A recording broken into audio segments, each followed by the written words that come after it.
poursuivre notre formation sur la clôture des comptes. Comme on a vu les différentes étapes qui permettent de faire la clôture des comptes, aujourd'hui, on va voir une autre étape importante pour pouvoir faire la clôture des comptes. Alors, je pense que ça enregistre. OK.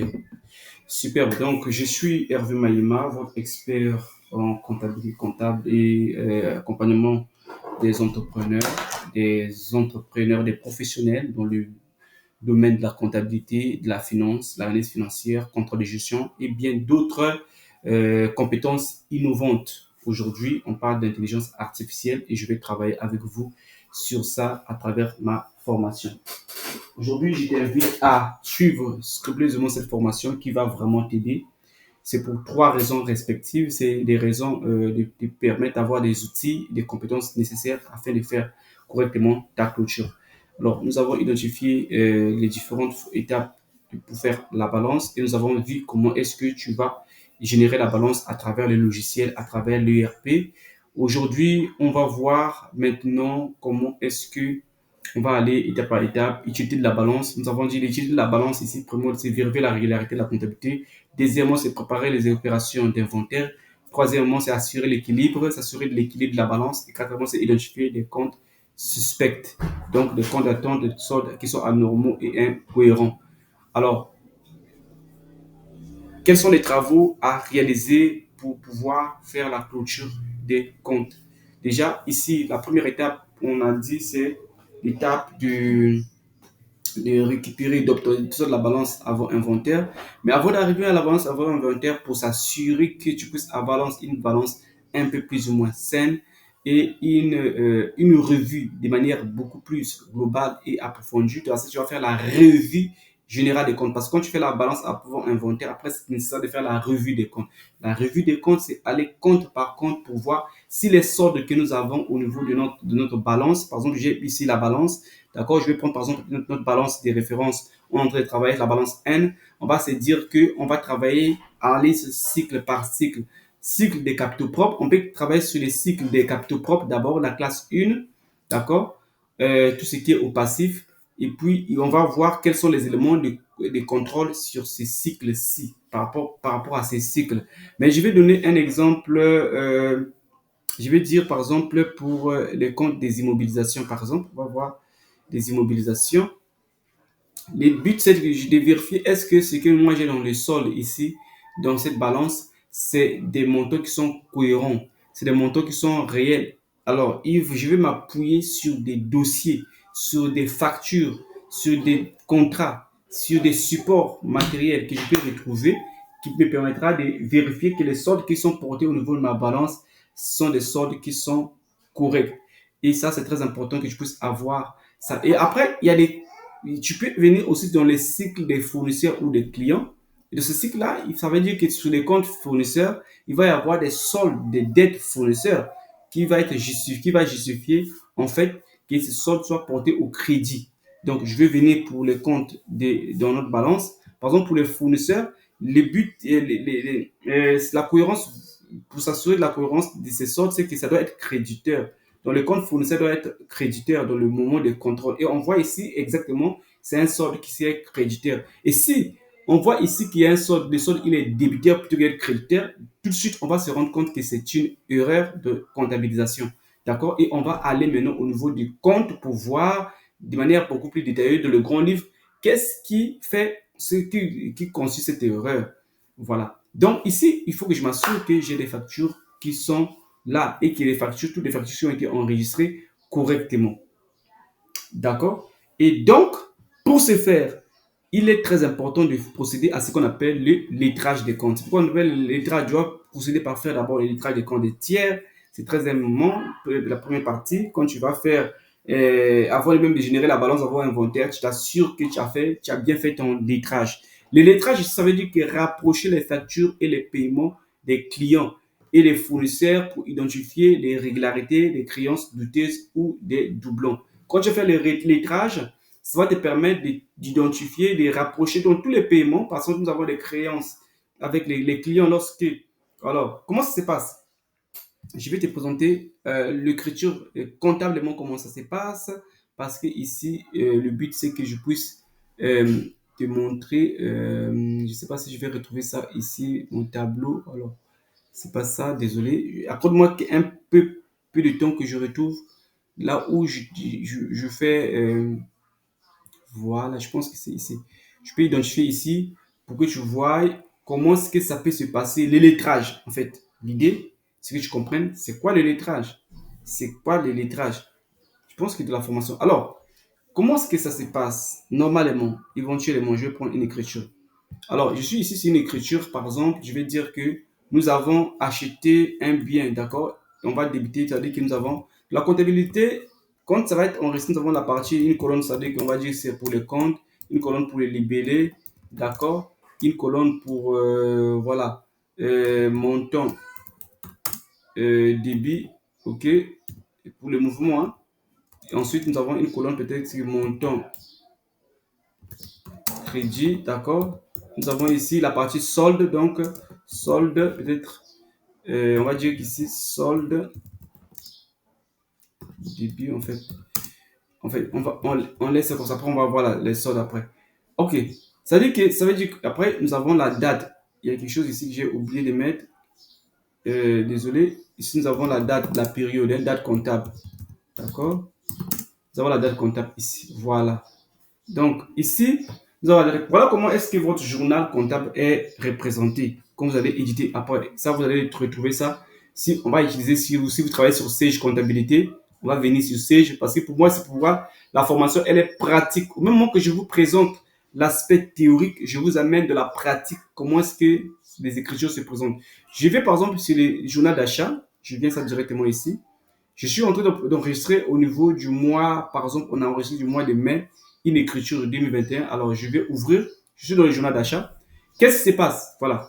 Nous avons le numéro, les références, on dit que la date est là, et nous avons le compte, numéro de compte général ou compte de tiers, libellé, montant débit, montant au crédit. OK, on est d'accord.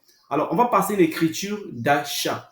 On va dire que, par exemple, ici, les deux, d'accord, on a la référence de la facture. Après, tu mettras s'il y a une facture BCI, peut-être facture, je ne sais pas, régal, numéro, tant, tant. Tu mettras le numéro, tant, tant, OK.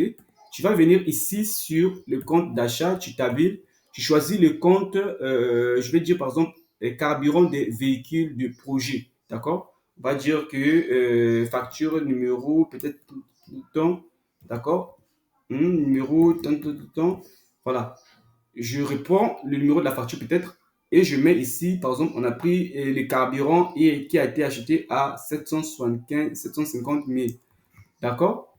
Une fois que je l'enregistre, ensuite, je vais enregistrer. Donc, on suppose que c'est hors taxe. Hein.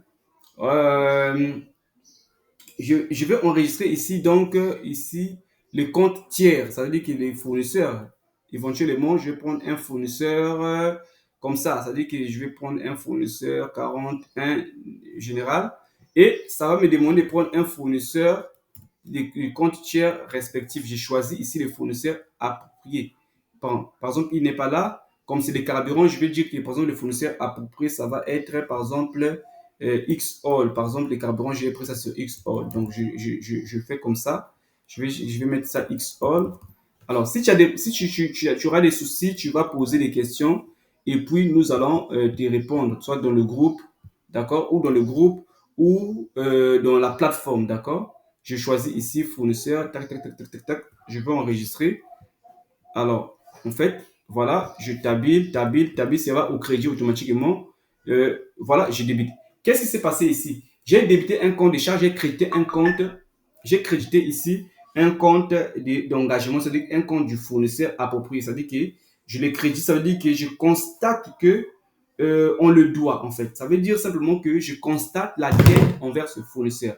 Ça veut dire que lorsque je vais éditer ma balance, alors dans le compte fournisseur, j'aurai au crédit normalement 750 000 qui va venir soit s'ajouter ou qui va apparaître. D'accord? C'est ça qui va se passer. Donc, si ma balance au départ était pas un montant de 1 million au crédit des fournisseurs, ça sera maintenant 1 750 000 parce que j'ai enregistré, j'ai constaté un engagement auprès des fournisseurs X. Or, de 750 000. Alors, ce qui va se passer, c'est que moi, je dois XOR 750 000. J'ai déjà pris le produit que j'ai enregistré en charge, 750 000. Et à la date d'échéance, je dois venir régler le fournisseur XOR 750 000. C'est ce que nous avons ici. On appelle ça en comptabilité la comptabilité d'engagement. Donc, on a dit que c'est les trois. On a dit que les trois mains, d'accord, on a enregistré cette facture. Date comptable, on a mis. Désolé. Libellé, on a dit que facture fournisseur. Ou numéro de compte, par exemple, on a un numéro de compte. On a dit que c'est 605 pour les carburants. Et libellé, on a dit que facture, voilà, facture, numéro, on va mettre le numéro ici, d'accord? Le numéro ici et le montant débité de 750 000, d'accord? Je suis obligé de revenir par ici, c'est pour permettre à ce que ça puisse être compréhensible. Une fois que c'est fait, on a passé la même période, donc voilà, 2025, et on va constater auprès du fournisseur XAll, voilà, même libellé, il faut toujours mettre le même libellé, c'est-à-dire que pour faciliter en fait les litrages, en fait, il faut mettre les mêmes références de libellé, c'est un peu sur numéro, je vais dire ceci, tac, tac, au crédit des 750 000, d'accord? Ok. Là, on a constaté ce qu'on appelle l'engagement. Au moment du règlement, quand on arrive au mois, à la période du règlement, on va constater le règlement. C'est-à-dire qu'on va donc payer le fournisseur. C'est pourquoi on va peut-être que c'est en mai qu'on va faire ça. On va faire ça, on va payer donc le fournisseur, on va débiter donc le compte fournisseur de règlement par chèque. On va mettre par exemple règlement chèque numéro, tu vas mettre numéro du chèque et on va les débiter dans 750 000 sur le journal correspondant et on va toujours le 30 mai, on débite donc 2025 et on crédite ici la banque concernée. Donc on va dire 521, on va mettre toujours règlement, d'accord, chèque numéro 0255, hein, c'est un exemple, hein, 255, on va mettre ça au crédit, donc de la banque, 750 000. Est-ce que vous voyez que nous avons 1 500 000 là-bas, 1 500 000 au crédit, c'est équilibré.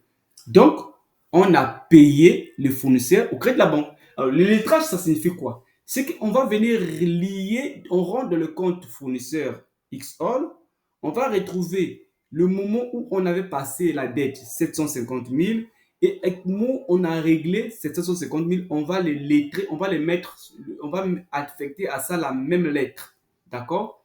Pour permettre à ce qu'on suppose que pour constater les règlements, c'est pourquoi on va cliquer ici A, on va mettre ici aussi A. Ça signifie que ce paiement est déjà réglé. Donc, ce compte, on n'a plus de dettes. D'accord? On va dire simple, ça veut simplement dire que telle facture a été réglée à ce niveau. C'est ce que ça signifie. Si c'est un compte client, on va dire telle facture a été encaissée par tel élément, ce qu'on appelle les lettrages. Voilà, j'espère que vous avez compris. Dans le logiciel, il y a une façon de le faire, on verra ça prochainement. Donc, tu vas lettrer ces comptes, c'est pour permettre à ce que pour tous ces comptes qui sont lettrés vont être effacés ou masqués. Et quand tu vas tirer l'historique, le compte, le grand livre de ces comptes, il ne va rester que les mouvements qui attendent soit les paiements ou qui attendent les encaissements. Ça, on appelle ça autrement les suspens. Et ce sont ces suspens-là, c'est la somme des suspens qui doivent justifier en fait le solde de notre balance. C'est clair, j'espère que c'est très clair. Donc, tu as les lettrages de comptes des tiers à faire. Donc, comme j'ai dit, tu as les rapprochements bancaires à faire, tu as la vérification des justificatifs, donc contrôler tous les éléments justificatifs requis sont disponibles pour les immobilisations, les stocks, les dettes fiscales, les contrats et prestations en cours. La quatrième chose à faire, c'est le contrôle des comptes d'attente, c'est-à-dire le compte de la classe de 47, les charges à ventiler, les produits à ventiler, opposition des écarts de conversion temporelle. Donc, ça, c'est à vérifier. La cinquième chose à vérifier, c'est la vérification des amortissements. Vérifier que tous les amortissements du mois, trimestre ont été enregistrés ou mettre à jour sur le plan d'amortissement soit révisé. Parce qu'il y a des entreprises qui appliquent l'amortissement par mois ou d'autres par trimestre. Il faut s'assurer qu'on est au 31 décembre, qu'on a appliqué tous les amortissements. Voici les 5 éléments importants préalables, travaux préalables à voir quand on fait la clôture des états financiers. Alors, on vient ici pour te donner qu'est-ce que c'est que le lettrage. Bon, comme je viens de te l'expliquer déjà en amont, ici en détaillé, le lettrage consiste à rapprocher les factures et les paiements afin de déterminer, premièrement, les factures réglées, deuxièmement, la facture en souffrance, les acomptes, les doublons ou erreurs. Parce que le lettrage fait aussi apparaître les doublons ou les erreurs. Point à vérifier lors des règles, factures non lettrées, ça veut dire que ce sont des créances qui sont peut-être douteuses. Nous avons le paiement sans facture. Donc, on va trouver des paiements qui sont là, mais il n'y a pas de pièces justificatives. Ça peut être des erreurs, ça peut être des doublons qu'il faut modifier pour corriger la comptabilité.